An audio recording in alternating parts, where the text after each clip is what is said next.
I'm JP Murrieta with the New Mexico Activities Association. I've covered high school sports for more than a quarter of a century.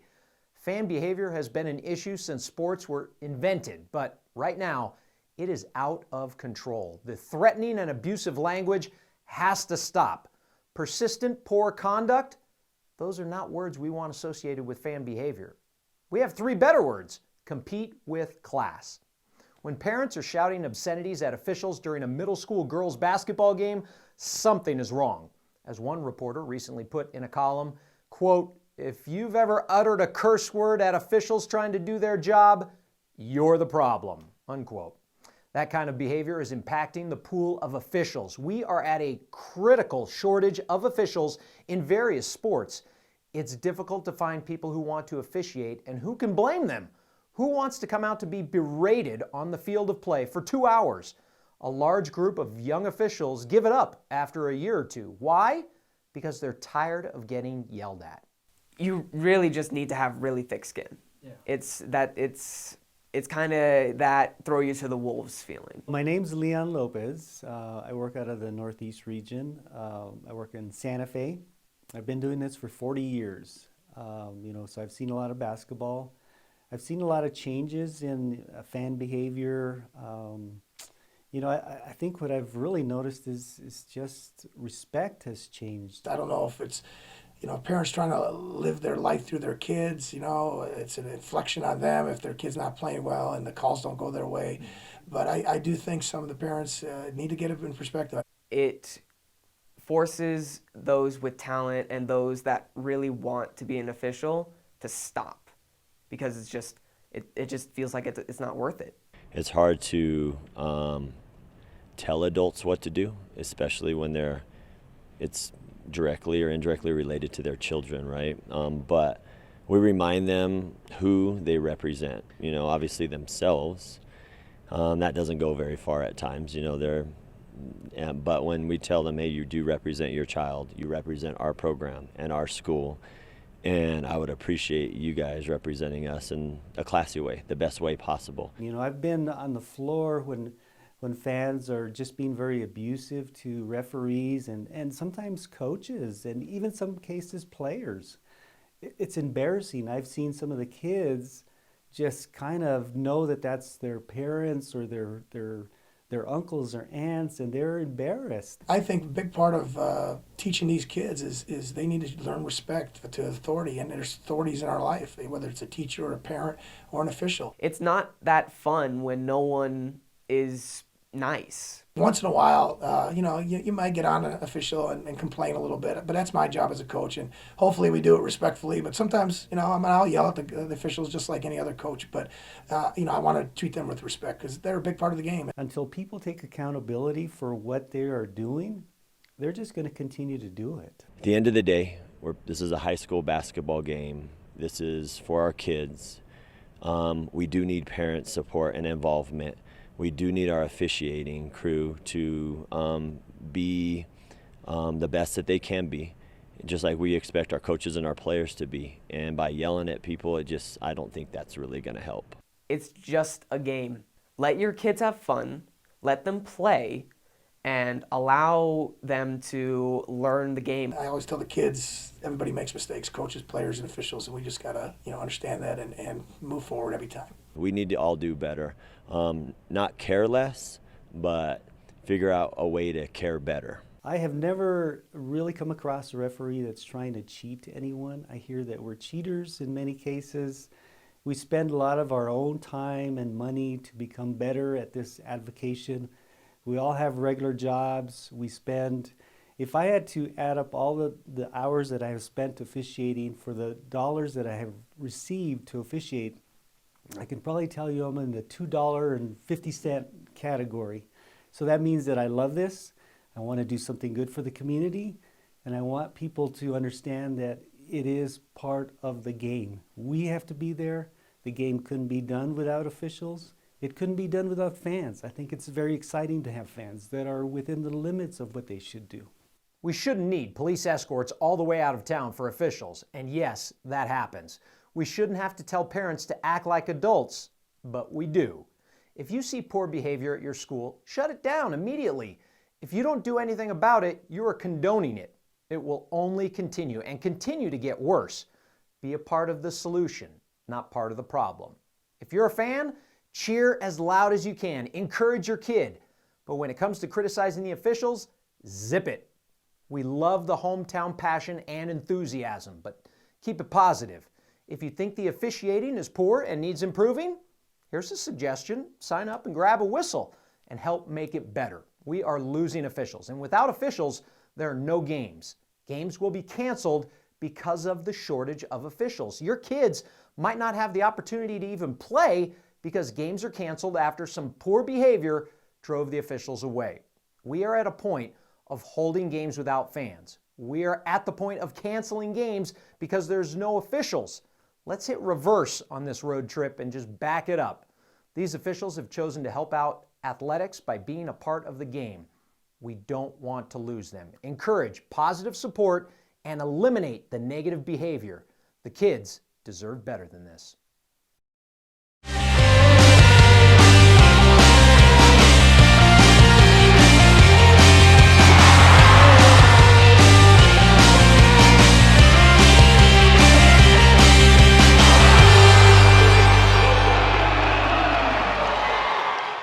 Good evening and welcome to the NMAA Selection Show. I know a lot of you are watching to find out who your school will be playing in the state basketball tournament, maybe what seed your team got, maybe wondering even if you got in. Now you probably already know who the number one seeds are if you have the NMAA 24/7 app. We released that information earlier on the app. If you don't have the app, download it now. It's free. Go ahead. I'll wait. Okay, no waiting, right? Before we get to the brackets, let me fill you in on how these matchups were determined. The seeding is based on criteria that was voted on by the member schools. Here are some of the elements considered: the finish in regular season play, head-to-head matchups, wins against district champs regardless of class, your overall record, max preps ranking, and member school input submitted by the head coach of each team. That coach's input can sway a team one way or the other. No opinionated input from the NMAA is given. It's all data driven. So let's get to the brackets, right? First, a shout out to some of the teams gathered together watching the show. I know Santa Fe is watching. I know you're out there. Highland, the girls won their district tourney title Saturday afternoon. Let me hear you. The Santa Fe Indian School boys and girls are gathered together. Same with the boys and girls from Logan. Shout out to the Longhorns. No more waiting. No more filibuster from me. No more stalling. Let's dive into the bracket. And ladies first. We will start in Class 5A. The number one seed goes to the Hobbs Eagles. Joe Carpenter, 26-2. I'd say that's impressive. They are the defending state champs. They like to run like last year, so the competition better keep up. Let's look at the bracket. Hobbs will take on Deming. La Cueva will meet up with Rio Rancho in the first round as that 8-9 matchup. Volcano Vista is a 5 and gets Alamogordo. Carlsbad will be home as a 4 and takes on Centennial. West Mesa is the 3 against Oñate. Mayfield will meet up with Sandia. Farmington is having a good year with a new head coach, Larenson Henderson. The Lady Scorps looking good. They'll take on Cleveland. Piedra Vista is tough. They're the 2, and they get El Dorado. Now let's move on to 4A girls. The number one seed, top honor, team with a target is the Kirtland Central Lady Broncos.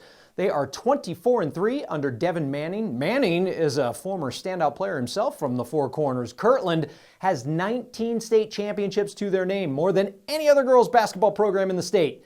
Their last one came in 2012. They are your top seed in Class 4A.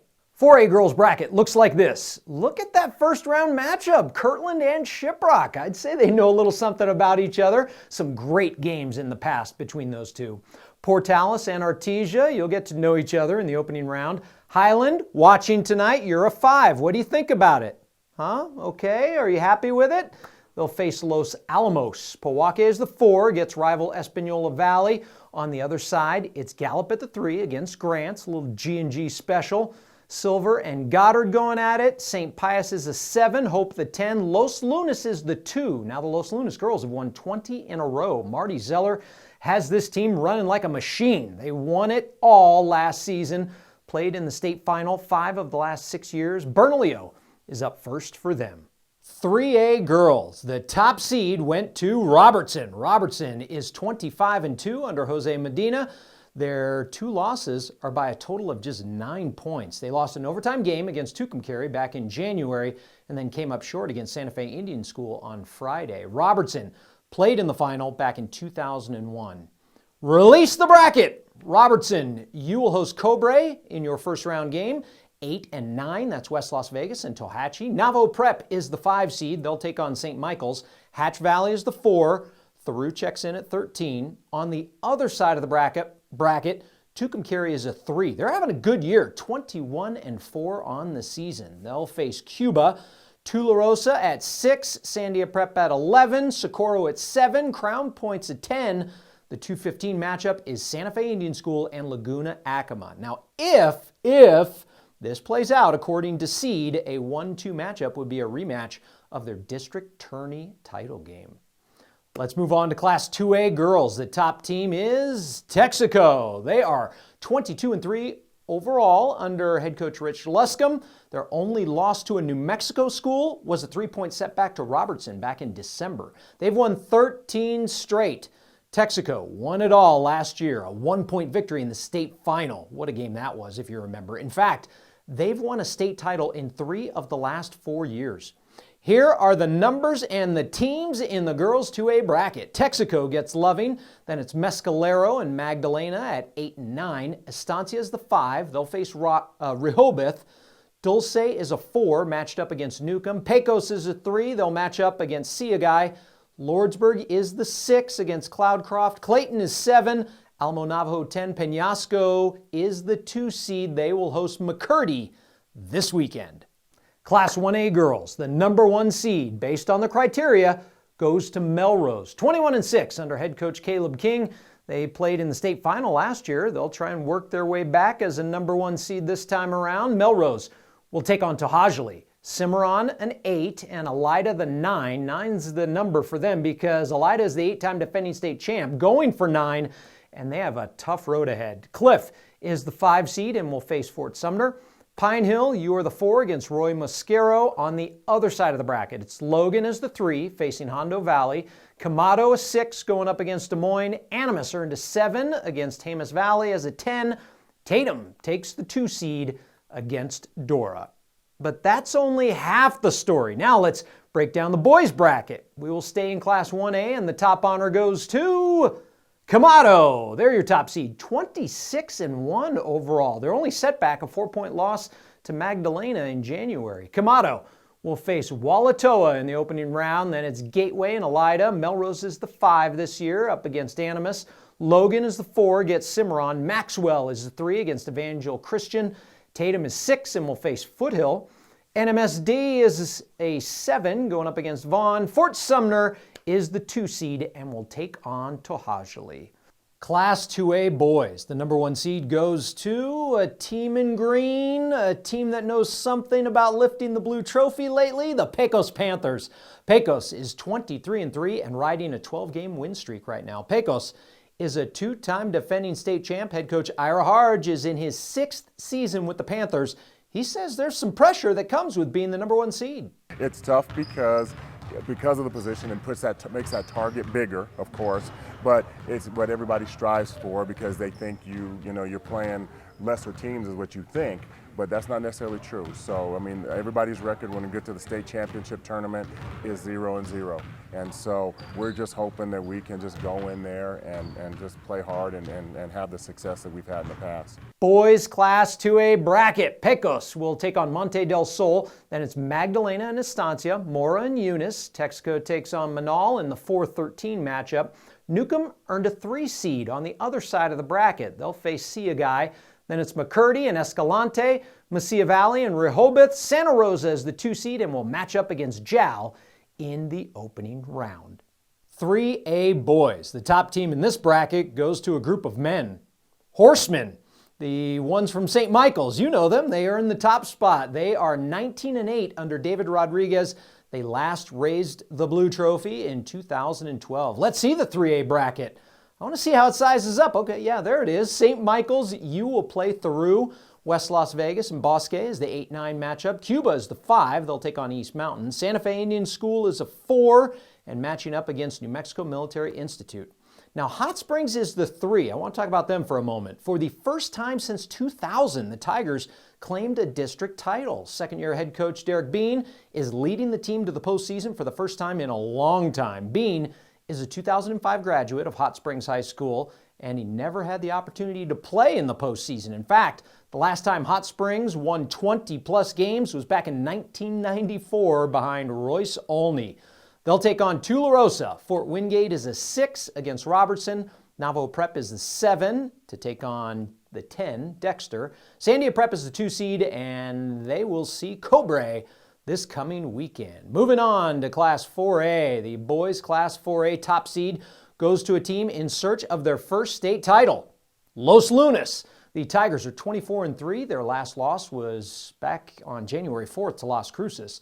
The Tigers are led by 6'3" guard Zanen Zeller, and he's a good one. Los Lunas has never won a state title. In fact, before head coach Travis Julian took over, they never even won a district title. They last played in the state final in 2014. Now, Julian knows how to get there again. You have to have some matchups in your favor. Matchups do matter. People want to say they don't, but they do. And when it comes time, be at our best. You got to be at your best in March, because you can have a great year and, be cold at the wrong time, and one of the other teams get hot at the right time, and it's a one-game elimination. Here is the 4A breakdown. You've waited this long. Here it is. Artesia is in the field. They will face top seed Los Lunas. The 8-9 matchup is Valencia and Taos. In fact, this entire bracket was difficult because of so many tie-breaking elements in the seeding criteria. Espanola Valley is a 5. They'll take on Del Norte. Gallup is a 4. Last year's state runner-up Bernalillo will face the Bengals on the road in the opening round. Silver's a 3 seed against Ruidoso. Goddard gets a 6, and Portales. Valley is a 7 and will meet up with Highland. Hope Christian is the 2 seed. Jim Murphy's bunch looking for 7 in a row. And how about Miamura? 16-12 on the year, and they upset Gallup in the district tournament final on Saturday, 68-63 in overtime. They're in the field against the Huskies. Last but not least, the 5A boys bracket. It was going to be between Volcano Vista and Las Cruces, and when the math added up, the top honor went to Volcano Vista. The Hawks and Greg Brown, head coach. Volcano Vista won it all in 2017. That district was the toughest in the state. All of those teams beat up on each other during the regular season, and the Hawks were the ones standing at the end of the district and district tournament. Here is the rest of the final bracket. Volcano Vista will face Carlsbad in the opening round. Hobbs and Clovis, 2 teams familiar with each other, ended up the 8-9 seed matchup. Santa Fe is in the bracket as a 5. They will meet a familiar foe, Manzano. El Dorado earned a 4 with all the criteria. The Eagles get capital. Rio Rancho earned a 3 seed, finishing second in that tough district. They get Gadsden. Trisco Heritage is the 6. They have a first-round home game against Roswell. Cleveland is a 7. They will also play at home against La Cueva, who is the 10. Undefeated Las Cruces is the 2 seed and will face Oñate in the opening round. So there you have it. All the brackets, all the matchups. The first round begins this coming weekend. The girls on Friday, boys on Saturday. First round games will be held at the home gym of the team with the better seed. Tickets for the first round games are $5. Quarterfinal action begins Tuesday, March 12th. Now, games that week will be played at Dreamstyle Arena, the Pit, as well as the Santa Ana Star Center in Rio Rancho and Bernalillo High School. Now, remember, the University of New Mexico will charge $5 for parking for games at Dreamstyle Arena. Parking is free at the Santa Ana Star Center and Bernalillo High School. Because of security protocol at Dreamstyle Arena and the Santa Ana Star Center, you might want to get to your game a little early. Just a little tip for you. The best way to see the action is in person. High school basketball in March is unbelievable. But if you can't make it to the arena, you can watch the action live on the NFHS network. Get a subscription and check out all the action. Also, make sure you get the NMAA 24/7 app. We will be posting highlights all during the tournament. We have one more announcement. We are giving away a VIP prize pack to one lucky fan. If you already downloaded that NMAA 24/7 app, then you are entered into the contest. And our lucky winner is, drumroll please. No drum roll? We got to get a drum roll next year, okay? Paul Johnston, you, my friend, have won 2 state basketball tournament passes, as well as a $100 Flying Star Cafe gift card, another $100 gift card from Dave & Buster's, a Wilson Evolution leather basketball, and a 6-month membership to New Mexico Sports and Wellness. Congratulations, Paul Johnston, you're a winner. And thank you to our participating sponsors, Flying Star Cafe, Dave & Buster's, New Mexico Sports and Wellness, and Wilson. In just a couple of weeks, we will hand out the blue trophies. You now know who's in the field. Good luck to all the competitors and the teams, and remember to compete with class. Thanks for watching.